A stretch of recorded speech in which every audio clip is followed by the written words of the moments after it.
Superman, the Last Son of Krypton by Elliot S. Morgan. Chapter 19, Pocentico to Vega.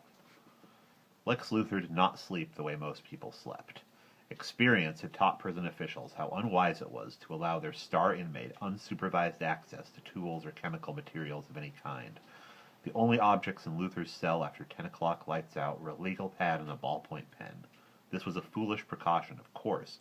The prison would hold Luthor for as long as Luthor chose to be held, and not a moment longer. Meanwhile, BJ was perfectly capable of seeing that the boss's diverse enterprises did not crumble in his absence. One night, in a loose moment, Luthor figured out how to melt the plastic cap of the pen, let a certain amount drip into the ink refill, extract a substance from the glue that bound the legal pad, wrap it all in half a sheet of yellow paper, and make an explosive powerful enough to blast out a wall in his cell. Luthor would never do that, of course. If he did, the next time he was in jail, the warden wouldn't give him his pen and pad. Luthor was adept at writing in the dark.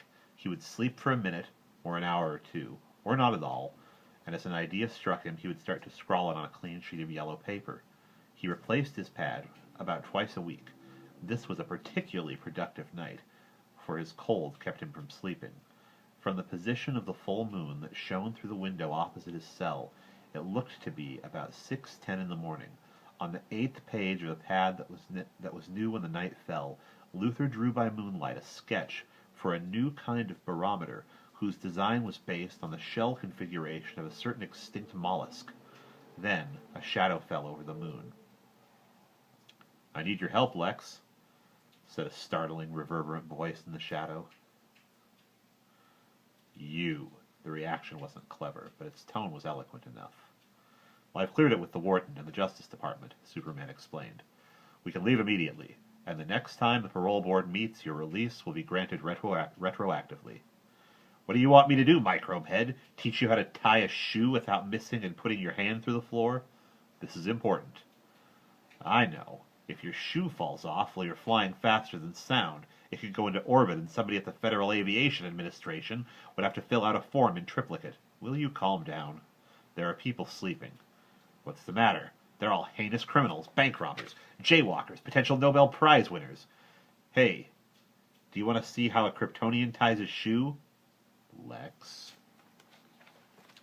"He does it like this." Luthor put his right foot up on his metal cot, bent over to fiddle with his left shoe on the floor.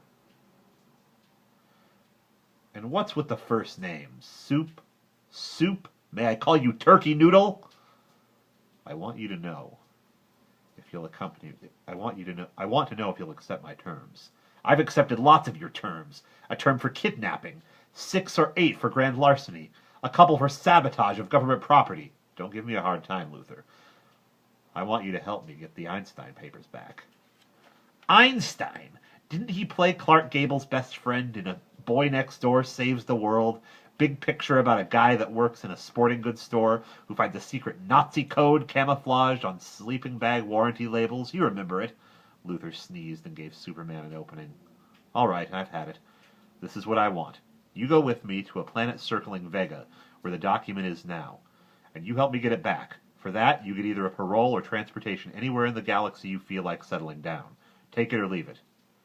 "Make it a full presidential pardon and you've got a deal." "That's a pretty stiff order." "You can do it. You're Superman." "That's true." The big man produced a document from the pouch in the lining of his cape. It was a pardon for all federal offenses, the only ones with which any prosecutor thought it necessary to charge Luthor, effective immediately. It was signed, not half an hour earlier, by the President and the Attorney General. "This won't change anything, you know," Luthor said.